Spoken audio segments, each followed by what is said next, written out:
¿Ya se puede ver? Ya, Dani. Ya, Dani. Ya. Ay, pero ya se dejó de... Mira, como se traba un poquito presentando, si quieren, lo vamos a ir viendo así, para que no se trabe tanto.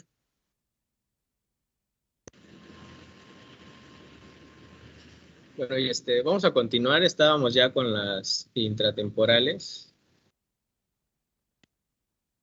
Las intratemporales, Dani, por favor. Sí.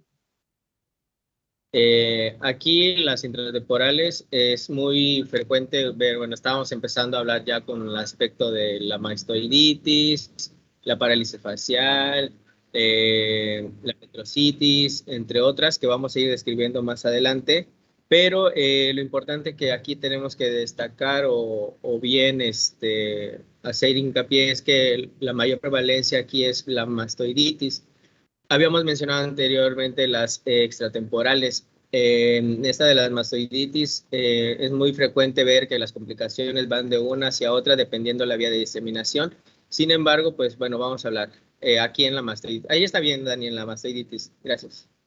Aquí parte de su definición en lo que nosotros encontramos es una infección en la apófisis mastoides en una afección ósea con osteólisis. Aquí lo importante, como podemos ver en la imagen, es cómo vemos ya la proporción de las celdillas mastoideas, cómo se están llevando a cabo por el proceso de diseminación por nuestros agentes patógenos, pero lo importante igual aquí hay que diferenciar cómo hay dos características. Una parte que es mastoiditis coalescente, en donde aquí hay una reabsorción de los tabiques de las células mastoideas, porque aquí como se ve en la imagen vemos cómo se va formando esta cavidad. Pero lo importante es que en esta coalescente, la clínica que nosotros encontramos es ver la característica muy importante en el eritema retroauricular, el aumento de la otorrea, edema, fiebre, pero lo importante es que cuando se hace la otoscopía se ve un abombamiento en la pared posterior superior del conducto auditivo externo. La siguiente, por favor, Dani. Aquí es lo que les estaba mencionando. No, ahí está bien, en la exteriorizada. La otra parte es la exteriorizada. Aquí es donde ya existe un absceso subperióstico, pero lo dividen como dos características, una lateral o externa y la inferior. Aquí lo importante es que lo que tenemos que distinguir entre estas dos es que la lateral es la más frecuente a comparación de la inferior. Sin embargo, como podemos ver aquí en nuestra imagen, lo que les había mencionado anteriormente en las extratemporales, cómo hay una formación de abscesos retroauriculares, pero en una característica de mastoiditis, a comparación donde ya podemos encontrar de Mouchet, abscesos de Mouchet que son más exteriorizados hacia la característica del músculo esternocleidomastoideo o el músculo digástrico. Sin embargo, aquí lo importante en la lateral es que se hace una formación de este absceso, pero también llamado un signo de Jacques. Este signo de Jacques es donde se desplaza nuestro pabellón hacia auricular, hacia arriba, hacia adelante y hacia afuera, como lo podemos ver aquí en la imagen. La siguiente, por favor, Dani. Abajito. Y aquí, bueno, en su tratamiento, en esta característica lateral o externa, se hace, como se ve aquí en la imagen, ¿no? Un drenaje con miringotomía. ¿Qué es lo que sucede? Se hace una incisión en la membrana timpánica y se introduce un tubo para drenar esta con una mastoidectomía para posteriormente, como se ve aquí en la imagen del lado izquierdo, cómo se hace esa incisión, se introduce un tubito y posteriormente se hace el drenaje.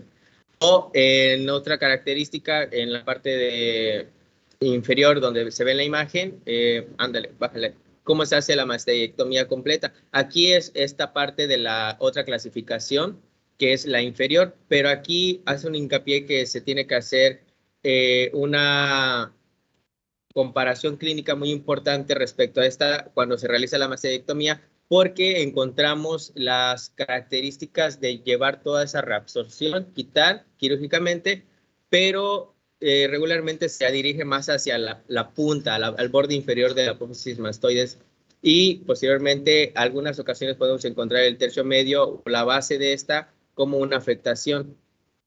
La siguiente, por favor. Ahora vámonos con la petrocitis. Aquí lo importante que hay que ver en estas características es cómo esta destrucción ósea sucede, bueno, como se ve aquí en la imagen, se ve una destrucción en el ápex petroso o en la punta de este peñasco.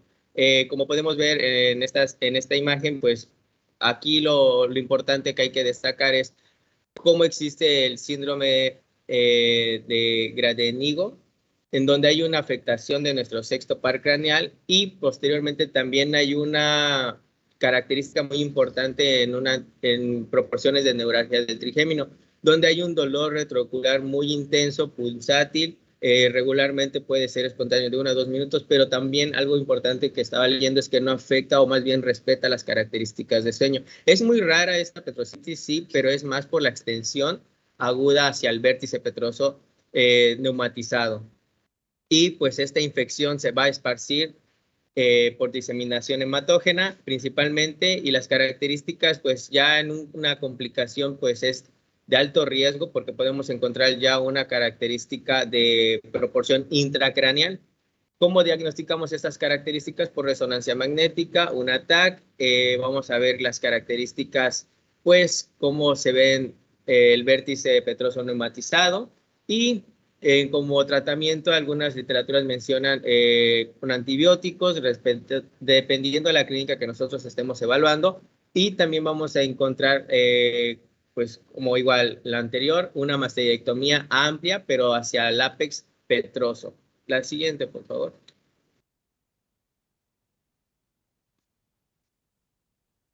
Ahora, en cuanto a la laberintitis, aquí hay que ver más que nada cómo igual se dividen en dos características, en una difusa y una circunscrita. Aquí hay más una proporción, digamos, si va a haber un aspecto purulento o no purulento. Aquí en las características de la difusa, la siguiente, por favor, Dani. En las características difusas es si hay una proporción, aquí está bien, esta imagen. En la difusa, la laberintitis serosa es cuando solamente hay una inflamación de el contenido laberíntico, pero no hay nada característico en una situación de pus. ¿Qué es lo que encontramos en nuestros pacientes? Hay un vértigo espontáneo, nistagmo irritativo, pero aquí hace hincapié a que se va hacia el lado enfermo, hacia nuestro oído enfermo. Pero lo importante igual es que en la clínica vamos a encontrar que hay una caída del cuerpo de nuestros pacientes por este vértigo, pero hacia la parte del lado sano. Obviamente vamos igual a encontrar hipoacusia perceptiva, y del dolor igual va a ser un poco pues punzátil más para ellos, pero encontramos pues como para que características importantes o puntualizadas es esto, el nistagmo irritativo que se va hacia el lado enfermo, pero la caída del cuerpo de nuestros pacientes se va hacia las características del lado sano.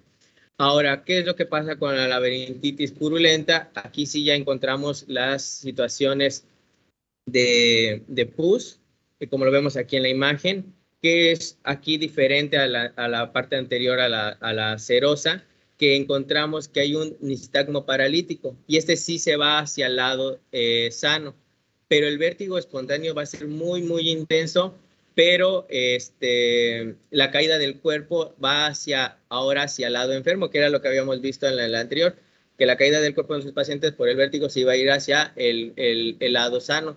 y aquí no, se va hacia el lado enfermo. Y obviamente, bueno, vamos a encontrar características de náuseas, vómitos, tinnitus, que son muy características hacia esta parte.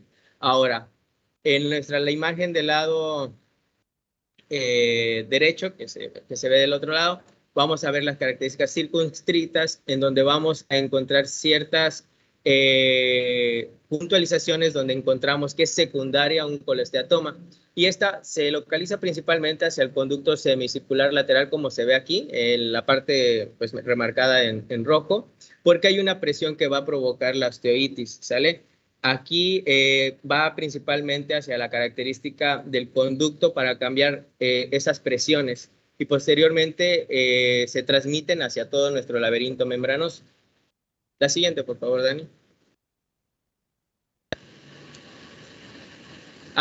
Permítame. Antes, bueno, en la anterior, algo muy importante en la clínica de las laberintitis circunscritas es que el vértigo ligero provoca un fenómeno de tulio. Este fenómeno de tulio es por los ruidos intensos que nuestros pacientes se provocan. Es muy intenso, es muy pulsátil. Y también hay una característica cuando hay un signo de fístula positivo, y esto se va a deber principalmente por el aumento de las presiones que se van hacia el conducto semicircular lateral. Entonces, en clínica esa es la característica, el vértigo ligero, el fenómeno de tulio, que es por la característica importante de los ruidos intensos, y el signo de fístula positivo es cuando se debe a un aumento de presiones en nuestros pacientes. La siguiente, por favor, Dani. Ahora, en cuanto a parálisis facial, no meto tanto el tema hacia extensión, porque sí es mucho, porque creo que es igual un punto aparte para tema exposición, pero aquí es por tres principales características: una parte laberíntica, una timpánica y una mastoidea. Aquí en lo importante ver en nuestros pacientes es por la parálisis facial debido a la compresión directa hacia la vaina de neuroitis tóxica.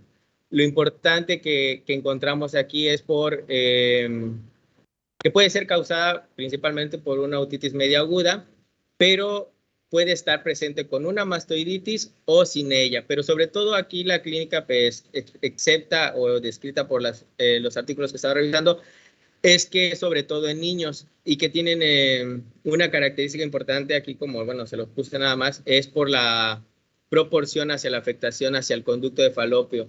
Es muy importante aquí destacar o hacer hincapié que en estos casos vemos cómo hay una causa frecuente por la parálisis facial es de tipo por el colesteatoma. En un 1% más o menos, que es lo que estaba mencionando, es que se va a producir en la erosión del conducto de falopio en su segunda porción, pero es un cuadro de insaturación donde vamos a ver, bueno, las características como se encuentran aquí en la imagen de nuestro pacientito que pues puse. Y en cuanto a un tratamiento, vemos que son antibióticos en vía intravenosa, antiinflamatorios, pero podemos igual precisar antibiótico-terapia y cirugía inmediata dependiendo cómo está la afectación de nuestro nervio facial. Recordemos que estábamos en la caja timpánica y en la cara posterior respecto a esta, pues vemos las características de las entradas de nuestros nervios. Entonces es muy importante hacer hincapié hacia estas situaciones. La siguiente, por favor, Dani. Ahora, ya por último, en las complicaciones intracraneales, tenemos a la meningitis autógena, los abscesos que son epidural, subdural, cerebral y posteriormente la tromboflebitis del seno lateral. A la siguiente, vamos a hablar de la meningitis autógena. Aquí lo importante, bueno, como se ve aquí en la imagen, ándale, es principalmente por la infección de las leptomeninges y el líquido cefalorraquídeo a partir de un proceso ótico. Principalmente mencionan que es por complicaciones de colesteatoma, pero los principales agentes que nosotros encontramos a los cultivos y todo eso es por Streptococcus pneumoniae número 1 y Haemophilus influenza. Es una meningitis de características circunscritas y generalizadas. Lo importante aquí es diferenciar cada una. ¿Cómo? En el momento para intervenir a nuestros pacientes es por un proceso laberíntico previo. Pero ¿qué es lo que encontramos? Que para la clínica importante antes de llevar a cabo una intervención quirúrgica en una característica generalizada, primero hay que precisar las respuestas, si hay una medicación o no hay una medicación, pero cómo vamos a dar una medicación hacia esta respuesta, siempre y cuando va a ser rápida. Vamos a ver aquí si nuestro paciente está en las mejores condiciones, pero lo evaluamos. ¿Cómo evaluamos las características? Bueno, en resonancias magnéticas o en tomografías vemos las características. ¿Sí me escucho o se está...? No, sí te escuchas bien, Roberto. Nada más que no sé, creo que por ahí alguien quizás activó su micrófono. Cuidado con sus micrófonos, chicos. Adelante. Okay. Bueno, entonces aquí cuando ya hay un paso de 12 a 24 horas y el proceso no se tiende a remitir, se debe intervenir de forma inmediata para llevar allá un proceso quirúrgico. Aquí en la imagen, bueno, vemos resaltada la característica de color aquí naranjito. Bueno, no tengo mi señalador, pero en esa característica naranjita es como hay una extensión directa a través de los vasos, principalmente, pero del oído medio. Y raramente aquí, bueno, encontramos estos signos de Kernig y Rudinsky, en donde encontramos sintomatologías específicas respecto a la meningitis otógena. Encontramos, pues, estas situaciones más señalizadas. La siguiente, por favor, Dani.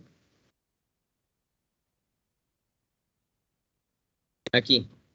¿Qué era lo que les mencionaba? Cuando es circunscrita, aquí no hay una contaminación de nuestro líquido cefalorraquídeo, sí hay una lesión granulomatosa y es un proceso más frecuente que la circunscrita.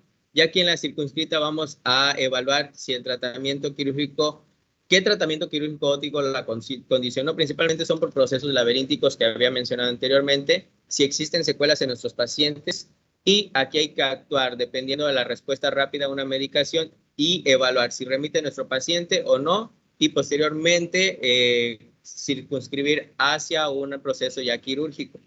La siguiente, por favor.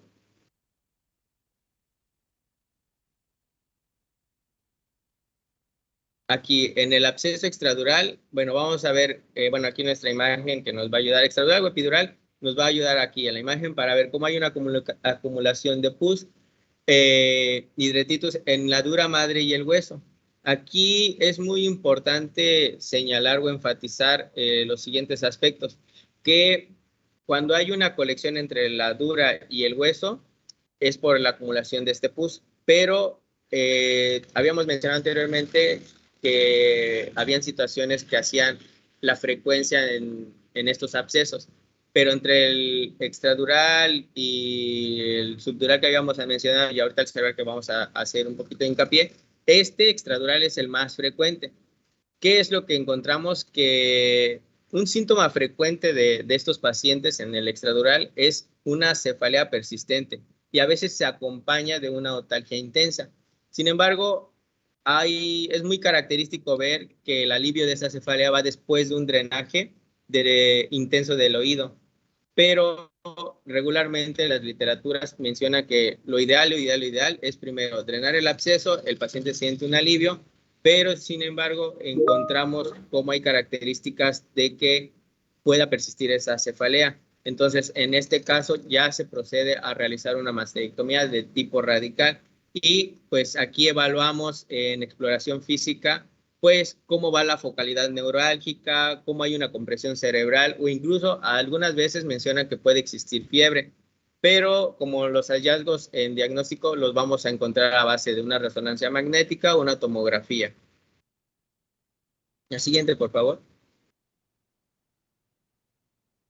Aquí en el absceso subdural y el cerebral, aquí lo importante, como les pongo aquí en las imágenes, hay dos imágenes, una del subdural y una del cerebral. Aquí en el subdural se desarrolla cuando el pus se acumula ahora entre la dura y la aracnoides, caso contrario que era en el anterior, ¿sale? Que era hueso y la dura. Aquí no, aquí es la acumulación de nuestro pus, como se ve aquí en la imagen, de la subdural entre la dura y la aracnoides. Es muy raro ver este proceso, pero sigue siendo un espacio fácilmente desplegable donde hay una diseminación meningia. Entonces, suponiendo aquí en estas dos características, entre el cerebral y el subdural, es que en este, a pesar de que es muy raro, vamos a encontrar como la frecuencia de diseminación meningia es mucho más establecida, y esto es por la característica entre las meninges, cómo va la situación entre una y otra. A comparación de la del lado derecho, donde está la cerebral, encontramos pues que es de la más frecuente, se establece por una erosión ósea, mastoiditis, principalmente aquí ya, como habíamos visto en la caja timpánica, pues aquí estos procesos son mucho más frecuentes de llegar hacia estas diseminaciones, y la característica de este absceso cerebral es que se localiza en el lóbulo temporal o de nuestro cerebelo. Aquí están las imágenes, lado izquierdo, hacia las características de ver estas zonas de afectación. Y pues lo quirúrgico pues es drenar igual al anterior, pero a veces se suele más enfocarse hacia el tratamiento radical en la mastectomía. La siguiente, por favor. Y por último, en la tromboflebitis del seno lateral, aquí hay una de extensión de la infección osteomastoidea. Va principalmente hacia las vías emisarias desde la mastoides hasta el seno venoso. Recordar que aquí en estas características encontramos que esta vía de diseminación ya es más por zona a través de estos vasos, característicos principales hacia el seno sigmoideo, donde nosotros encontramos pues características como consecuencias principalmente de un colesteatoma o una mastoiditis. Hay dos fases en donde hacen hincapié hacia esta clasificación intracraneal, que son de las complicaciones más exentas o puntualizadas en las literaturas, donde se definen por una proliflebitis del absceso perisinusal. Y la otra es por una trombosis donde se va a manifestar, pero esta lleva un trombo que va creciendo y va hacia dos sentidos, donde puede obstruir a la circulación venosa, y la otra es que hay un reblandamiento distal que va a provocar que este material séptico llegue hacia la circulación general. ¿Qué es lo que encontramos en nuestros pacientes? Vamos a ver características de cefaleas. Aquí hay un signo muy puntualizado, que es el signo de Gressinger, donde existe edema, dolor retroauricular, por la trombosis de la vena emisaria mastoidea. Y lo importante aquí para esta complicación es llevar a cabo el diagnóstico por hemocultivos. ¿Sí? Aquí el hemocultivo es como que una parte muy puntualizada en las literaturas. Sin embargo, también nos llevan como diagnósticos la resonancia magnética y la tomografía. Pero aquí igual hay que tener mucho cuidado porque puede complicarse esto hacia un hidrocéfalo autógeno. Sin embargo, cuando el seno es obstruido, debe extraerse principalmente este trombo las veces que sean necesarias, pero también mencionan que cuando hay una persistencia de esto, se puede llegar a una ligadura de la yugular interna. Y como tratamiento, igual es la característica de drenar, mastectomía, aunque algunas literaturas mencionan que se lleva a cabo el tratamiento como una otitis media aguda con vancomicina, ceftriaxona, pero hay que evaluar cuando se lleva a cabo que si el trombo progresa, va hacia la vena yugular, este trazo es muy congestivo y doloroso hacia los pacientes. Y bueno, pues sería todo. La siguiente ya no va a estar la literatura de gracias.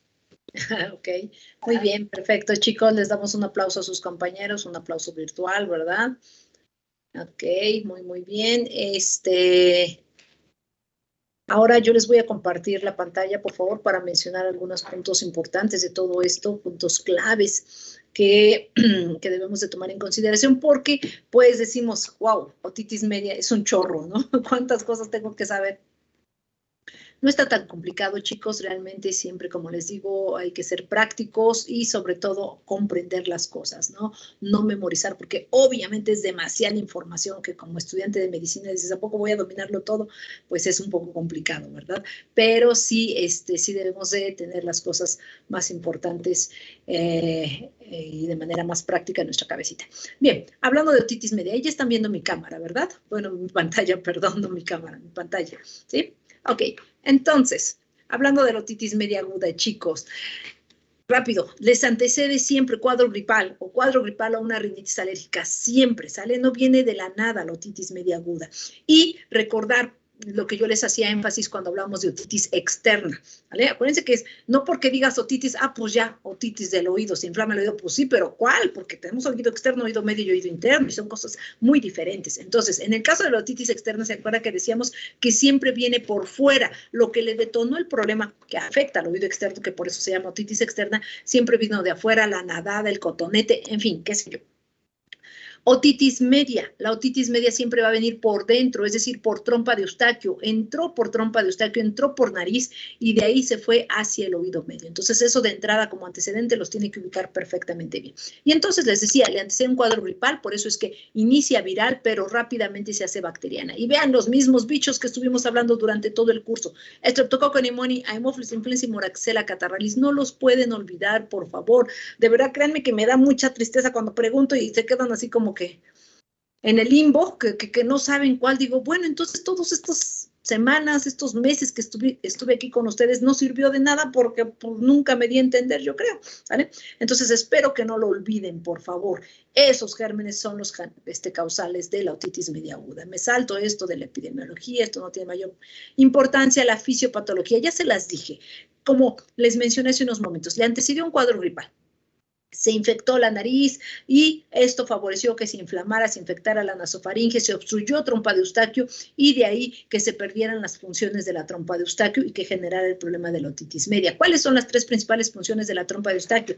Que incluso ahorita que he estado revisando sus infografías siempre les hacía yo mención a que no olviden comentar que trompa de Eustaquio forma parte del oído medio, porque si tú lo olvidas no puedes entender el porqué de la otitis media. Bueno, pues las tres funciones básicas de la trompa de Eustaquio son: 1, mantener el equilibrio de presiones del exterior con el oído medio. 2, evitar que exista un reflujo de moco hacia el oído medio. ¿Qué pasa? Todos hemos tenido en algún momento de nuestra vida gripa, todos. ¿Y a poco yo porque tuve gripa terminé con una otitis media? Obviamente que no, ¿verdad? ¿Por qué? Porque tu trompa de Eustaquio funciona bien y evitó que ese moco que tenías en la nasofaringe se fuera hacia tu oído medio. Y tercero, que si hay moco atrapado en el oído medio, la trompa de Eustaquio tiene que ser capaz de eliminar ese moco hacia la nasofaringe y para eliminar el problema de la otitis media, ¿ok? Bueno, pues en estos pacientes el problema radica en trompa de Eustaquio. Pierde sus funciones la trompa de Eustaquio y nos lleva a este problema de la otitis media aguda, que ya sabemos que es más común en el paciente pediátrico. Bueno, y entonces, tenemos los estadios clínico-patológicos, es decir, cómo va evolucionando la otitis media aguda. Son diferentes etapas de la otitis media aguda. Sin embargo, el tratamiento es exactamente el mismo que ahorita les voy a comentar. Y esto nada más es por lógica, chicos. Como les digo, no se memoricen las cosas, por lógica. Primero, pues lógicamente se inflama, se pone rojito, ¿no? Y entonces tenemos la fase hiperémica, que es la fase inicial, aunque alguna bibliografía, y me parece que sus compañeros nos comentaban de una fase que le antecede a esta, que es la fase de la tubotimpanitis, donde apenas la trompa de Eustaquio se empieza a inflamar, pero pues en realidad en esa etapa no nos da síntomas como tal, por eso es que yo la omito y me voy directo a la fase hiperémica. Bueno, en esta fase hiperémica existe el antecedente de cuadro gripal y el niño o el adulto empezó con el dolor de oído, con la fiebre, con la irritabilidad. ¿Por qué? Porque existe una inflamación del mucoperiósteo del oído medio. Y si la gran mayoría de nuestros pacientes son pacientes pediátricos y si son lactantes menores, un lactante menor no le va a decir a la mamá, oye, fíjate que me duele el oído. Pues no, ¿verdad? Pero sí va a estar con la fiebre, con el ataque al estado general, con la irritabilidad. Dice la mamá, es que no sé qué tenga, nada más llore, llore, llore, está con la fiebre. Tuvo el cuadro gripal y con su manita se jala su orejita. Probablemente te está indicando que tiene una otitis media aguda en fase hiperémica. Y entonces revisamos, hacemos la otoscopía y yo aquí les muestro esta imagen, es una imagen normal, un tímpano perfectamente sano, normal, pero quiero que lo comparen ese con esta otra imagen, chicos. ¿Les parece igual? ¿Les parece que se parecen perfectamente? Igual, no, ¿verdad? Por ahí Cristi me mueve su cabecita, sí, Ivonne también me dice, no, pues como que no. Exacto, está íntegra, sí, pero vean, está aumentada la trama vascular de la membrana timpánica. Entonces estamos ante la fase hiperémica de la otitis media aguda.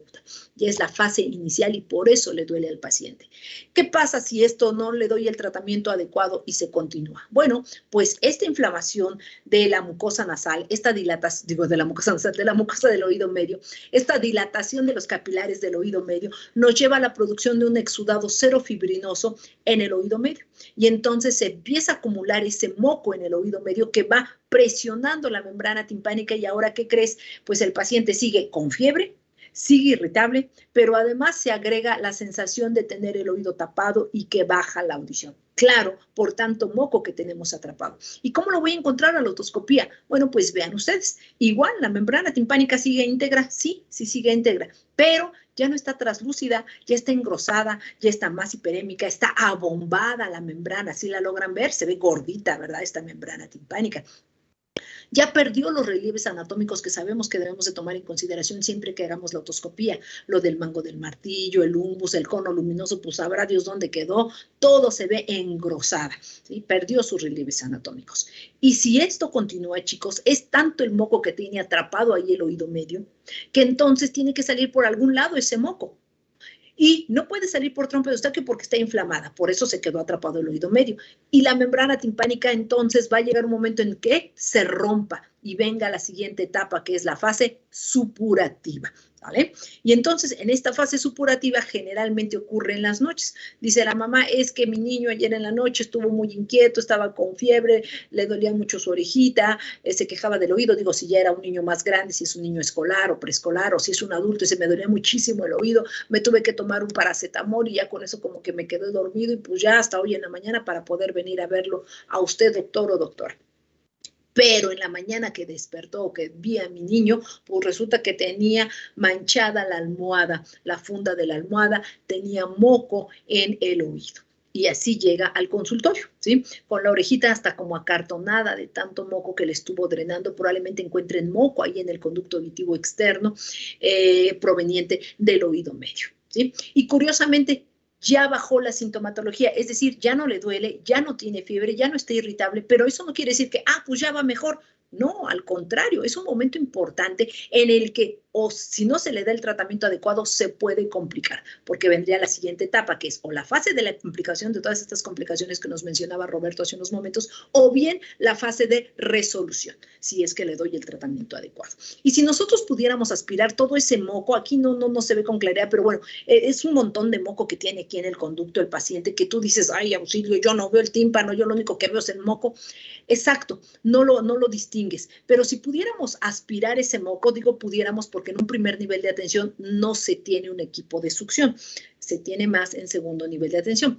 Pero si pudiera el médico general aspirar todo ese moco, nos daríamos cuenta que, sorpresa, no es que toda la membrana timpánica se desgarró y se rompió por completo para que saliera todo ese moco. No, chicos, en realidad es una perforación pequeñita que nosotros llamamos perforación puntiforme. Vean ustedes, bien chiquitita, pero suficiente para que por ahí se descomprimiera el oído medio y mejorara la sintomatología de tu paciente. Ya no le duele porque ya no está presionando el tímpano. Ya no tiene la fiebre porque ya descomprimió ese oído medio. Pero como les digo, si da el tratamiento adecuado, podemos irnos a la siguiente fase, que es la fase de resolución, como se ve en esta imagen. Si ya el tímpano está íntegro, sí, todavía está engrosado, si ustedes se fijan, está opaco, todavía no está del todo sano, pero ya va mejor el paciente porque ya se cerró el tímpano y si le damos el tratamiento adecuado, se va a resolver por completo el problema. Y listo. ¿Sale? Entonces, realmente es muy fácil poder ubicar los estadios clínico-patológicos. Y el diagnóstico, chicos, es clínico. No requiero de ninguna otra cosa, no estudios de gabinete, no audiometría, nada. Antecedente de cuadro gripal y revisas, por eso es tan importante saber hacer la otoscopía, revisar el oído. Encuentras cualquiera de estas características, dices, listo, ya estoy ante una otitis media aguda y ya, no necesito hacer otra cosa. Diagnóstico diferencial con las otitis externas, las otomicosis, claro. Porque, a ver, por ejemplo, llegaron aquí a tu consultorio, tienes en tu consultorio 2 pacientitos que llegaron ambos con otalgia, con fiebre y con otorrea. Pero uno tiene una otitis media aguda y el otro tiene una otitis externa. A ver, yo les pregunto aquí, ¿cómo podrías hacer el diagnóstico de que uno es otitis media y el otro es otitis externa? ¿Quién me dice, chicos? Yo, doctora. Ay, Dios, ¿yo quién? No me aparece por David aquí. Chelula. Sí, David, ¿verdad? Sí. Sí, David. Uno es porque, realizando la historia clínica, pues como usted dice, la otitis externa pues viene por factores externos y pues puede haber tenido el antecedente de haber ido a nadar o de haber recibido algún rascándose con la uña, y el otro pues tiene el antecedente de un cuadro gripal. Sería Exactamente. una de las principales diferencias. Claro, sí, el puro antecedente, ¿verdad, David? Excelente, muy bien, gracias. Te vamos a poner tu participación por esa excelente aportación que nos hiciste. Muy, muy bien, así es, siempre. Oído externo siempre viene por fuera. Y otitis media, antecedente de cuadro gripal o de rinitis alérgica, vino por dentro. Ok, ahora, ya, perfecto, ya tenemos ese antecedente. Vamos a hacer la exploración física. ¿Cómo podríamos identificar que uno tiene otitis externa y que el otro tiene una otitis media aguda? A ver, la primera manita que me apareció por acá fue la de Flor. Flor, dime. Pues lo que usted ya nos había explicado de la zona en la que se localiza el dolor. Por ejemplo, decía que si hacíamos la maniobra de tocar el lóbulo de la oreja, eso nos indicaba más que nada otitis externa, mientras que la media el dolor era más profundo y no superficialmente. Más o menos, Flor, pero no muy claro. Me dices tú que si toco el lóbulo y le duele y la otra le duele más adentro. A ver, ¿quién me quiere aclarar bien esto? El lóbulo, sino que nos dijo que teníamos que traccionar la oreja. Traccionar el pabellón auricular, ¿verdad? Exacto. Vane, ¿querías decir algo? ¿Me escucha? Sí, te escucho y te veo. Mi explicación. Justamente lo mismo que dijo la compañera Flor. Del traccionar el pabellón auricular. Ajá. ¿Algo más? ¿No? Ok, bien. Exacto, es el signo o dolor al traccionar el pabellón auricular o al presionar el trago. ¿Se acuerdan que habíamos dicho signo del trago positivo, ¿no? Si yo presiono el trago, esto me va a generar dolor. ¿En qué pacientes? En los pacientes con otitis externa, cosa que el paciente con otitis media aguda no va a tener. Tú le puedes presionar el trago, le puedes traccionar el pabellón auricular y aunque tenga ahí la otorrea, y aunque esté con fiebre, eso no le va a doler. Entonces, eso es un punto también de partida para diferenciar entre una y otra, chicos, ¿ok? Entonces, bueno, pues para que lo tengan bien presente. Tratamiento, ¿qué le vamos a dar a mi paciente con otitis media aguda, chicos? Bueno, pues cuidados de oído seco. Los cuidados de oído seco, quizás en la fase inicial, la fase hiperémica, la fase exudativa, no son tan importantes porque el tímpano está íntegro. Pero si ya está en la fase supurativa, que generalmente es así como llegan la gran mayoría de los pacientes cuando ya les supuró el oído, tienes que indicarle cuidados de oído seco, porque si tú no le indicas esto, aunque le des el tratamiento adecuado, con el antibiótico adecuado, con la dosis adecuada, tu paciente va a persistir con la otorrea. ¿Por qué? Pues porque al estar el tímpano roto, pues lógicamente si le sigue entrando el agua del baño, pues esto se va a seguir infectando y no va a tener una buena resolución, ¿ok? Entonces, cuidados de oído seco, sobre todo para la fase supurativa. Analgésicos desinflamatorios, hay que quitarle la fiebre, hay que quitarle el dolor al paciente, pero por vía oral. Vasoconstrictores tópicos nasales, chicos. Esto también es importante. ¿Por qué? Pues porque con esto vamos a mejorar la ventilación de la trompa de Eustaquio. Si le recomendamos oximetazolina, nafasolina o fenilefrina, un disparo en cada fosa nasal cada 8 horas durante unos 5 días, para no llevarlo a una rinitis medicamentosa, esto le va a ayudar mucho a ventilar el oído medio, más el antibiótico. ¿Y qué antibiótico sabemos? Pues ya sabemos que nuestra primera elección siempre será amoxi con clavulanato, pero vean ustedes la dosis, es 90 miligramos por kilogramo de peso por día. Aquí es la dosis más alta que utilices de amoxicilina. ¿Por qué? Por el riesgo de complicaciones. Los pacientes pediátricos, sobre todo, son los que tienden más a complicarse. Entonces, siempre vas a manejar la dosis más alta de la amoxi, que es de 90 miligramos. O bien, una cefalosporina de segunda generación, también puede ser tu opción. Si no quieres darle amoxi, le puedes dar una cefalosporina de segunda generación y le va a ir muy bien. El tratamiento es Entonces, por 10 días, si es un menor de 5 años, y si es mayor de 5 años, con 7 días es suficiente, ¿ok? Alérgicos, ¿alérgicos qué? Macrólidos, eso ya lo sabemos de memoria, ya nos lo mencionaron sus compañeros. Segunda elección, a lo mejor tu paciente estuvo con amoxicilina con clavulanato en el último mes, por qué sé yo, por una muela, por el estómago, en fin, no sé, por otra cosa, nada que ver con oído. Pero le recetaron amoxicilina recientemente, entonces no le vamos a repetir amoxi, ahí nos vamos con una cefalosporina de tercera generación, pero por vía oral, y el tratamiento se va por 10 días, ¿ok? ¿Por qué? Pues porque tiene poco que le mandaron un antibiótico, entonces necesitamos dejarle el antibiótico de cefalosporina de tercera generación, pero por 10 días. Siguiente, si falló el tratamiento, 72 horas, no mejora el paciente, sigue con la fiebre, le sigue supurando muchísimo el oído, se siente mal, entonces vamos ahora sí ya con ceftriaxona, que vendría siendo nuestra tercera línea de tratamiento, chicos. No es la primera, es la tercera línea de tratamiento. ¿Ok? Y finalmente, hablando de complicaciones, de las complicaciones que nos decía Roberto, esos ya son de segundo nivel de atención. Pero en segundo nivel de atención se tiene que cubrir aerobios y anaerobios, por eso es que es un tratamiento combinado como ceftriaxona más clinda o ceftriaxona más vancomicina o quinolonas más clindamicina. ¿Ok? Pero esos ya son de segundo y tercer nivel de atención. Yo, médico de primer contacto, con lo que les acabo de mencionar, les va a ir bien a tu paciente en cualquiera de las fases, ya sea la fase hiperémica, la exudativa o la supurativa, le va a ir bien con todo este tratamiento, pero tiene que ser un tratamiento completo. La miringotomía está reservada solamente para segundo nivel de atención. Yo, médico general, no lo voy a hacer, porque requiero del microscopio y de un bisturí especial para tímpano para poder incidir la membrana timpánica. Y solamente se reserva para aquellos casos en donde está con mucha fiebre, está con la fase exudativa, es decir, con un montón de moco atrapado en el oído que le duele muchísimo, con la fiebre que no se controla, a pesar de que está ya con el antibiótico, con todo el tratamiento que les acabo de mencionar. O bien cuando se está complicando tu paciente, ya tiene una parálisis facial o ya tiene una mastoiditis, entonces hay que descomprimir ese oído medio forzosamente, pero esto se hace en segundo nivel de atención, la incisión sobre el tímpano, pero es segundo nivel de atención, por eso les vuelvo a repetir, ¿sale? Yo, como médico de primer contacto con lo que les acabo de mencionar, cuidados de oído seco, analgésicos y desinflamatorios por vía sistémica, vasoconstrictores tópicos nasales y antibiótico-terapia por vía sistémica, le va a ir bien a tu paciente con esto, ¿ok? ¿Sí queda claro? Sí, segurísimos. ¿Sí? Ok, Doctora, perfecto. Sí. yo tenía La una voz. duda.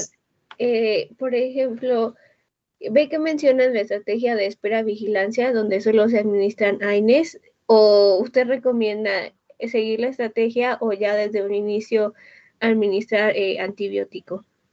Excelente pregunta, Jose. Sí, en efecto, definitivamente lo ideal es antibiótico terapia, sobre todo porque en nuestro medio, desafortunadamente, cuando les toque a ustedes estar en el servicio social, desafortunadamente los niños tienen problemas de desnutrición o son niños de guardería y entonces es más fácil, es más rápido que se compliquen con bacterias, entonces, o que se compliquen con alguna de las complicaciones que nos mencionaba Roberto hace unos momentos. Entonces, en ellos sí, definitivamente antibiótico-terapia inicialmente, ¿sí? Desde un principio. Vaya, salvo que digas, no, pues es que ayer empezó con la gripita y hoy ya está con la otitis media aguda, pues tiene un día, o sea, lo más probable es que sea algo de tipo viral, pero mantener mucha vigilancia y que además te conste que el niño está bien alimentado, no tiene problemas de desnutrición, no es niño de guardería, ok, y no le han dado antibiótico recientemente, bueno, quizás podríamos mantener esa actitud expectante y volverlo a revisar en unas 72 horas o antes en caso de que la fiebre se incremente, de que haya una notalgia muy intensa o mucha irritabilidad, o de que ya esté supurando el oído, pues entonces sí le habría que agregar el antibiótico, verlo antes, ¿no? Pero te digo, es muy raro, ¿no? Generalmente los niños, pues desafortunadamente, o tenemos problemas en nuestro país, problemas de desnutrición, o son niños de guardería. Entonces, seguramente se va a complicar y va a requerir antibiótico. Por eso es que mejor inicialmente empezamos con el antibiótico, a la dosis que ya estamos diciendo, ¿eh? No por decir, ay, pues apenas tiene poquitos días, le voy a dar una dosis de 45 miligramos. No, hay que darle la dosis alta, que es la dosis de 90 miligramos por kilogramo de peso por día, hablando de la amoxia. ¿Ok? ¿Alguna otra cosa? ¿Alguna otra pregunta? ¿No? Bueno, pues ya se nos fue el tiempo, ya no voy a poder seguir. Sí, Ingrid, dime. Nada más para comentarle que aún no me activa el apartado para subir mi resumen de mi artículo. ¿En serio? Súper Ahora- segurísima. Sí, Doctora, probablemente hubo una confusión porque era lo que le iba yo a comentar. A mí sí me lo activó y yo ya entregué artículo de rinitis no alérgica. Ok, perfecto, Ingrid. Entonces lo verifico. No te preocupes, Ingrid Majalet. Lo checo bien contigo y lo checo contigo también, Ingrid. Como me dices, pues ya a lo mejor quizás hubo una confusión ahí de mi parte. Ok, lo checo y te lo habilito. No te preocupes, ¿sale? gracias. Cualquier cosa, si no, me vuelves a mencionar mañana, ¿no? En caso que se me vayan las cabras, al monte. Pero Bueno, es que no. hoy se Sí, cierra. ¿Cómo? Hoy se cierra la tarea a medianoche. Sí, no te preocupes, no te preocupes. Te digo, si en caso de que a mí se me pase por la cuestión del tiempo, que siempre ando muy justa de tiempo, no te preocupes, no te voy a dejar un minuto para que la subas. No, pues yo te lo activaría y ya a lo mejor te dejaría 24 horas para que te dé tiempo de subirlo, ¿no? Pero sí, no te preocupes, lo checo, ¿vale? Gracias. Pensé que me ibas a decir que ya habías encontrado mis cabras en el monte. Es que como dije, se me fueron las cabras, dije, ay, a lo mejor ya Ingrid ya las encontró. Bueno, sí, no te preocupes, entonces te lo activo, ¿sale? Aquí le dejamos, chicos, que tengan excelente día, cuídense mucho y nos vemos mañana. Mañana termino con esto, rápidamente para que podamos ver sus artículos. Les encargo muchísimo, por favor, que si son 6 o 7 personas, no recuerdo exactamente la cantidad de miembros del equipo, van a ser 2 minutos por cada miembro del equipo para exponer su artículo. Perdón que los ande correteando, pero estamos justos. Y ahorita el resto de las clases de los temas que vamos a ver los doy yo, pero aún así, sí tenemos que cubrirlo todo y sobre todo, más que cubrirlo, quiero que quede bien claro todos los temas. Entonces, por eso es que les pido que por favor son 14, 15 minutos como máximo para la exposición de sus artículos, ¿sale? Ahí con un relojito en mano voy a estar diciéndoles, ya se les acabó el tiempo para que entonces yo pueda continuar, ¿vale? Bueno, pues que les vaya bonito, nos vemos mañana. Bye, chicos. Hasta mañana, doctora, gracias. Hasta mañana. Para servirles. Hasta mañana, doctora, gracias. Hasta mañana, gracias a ustedes, bye.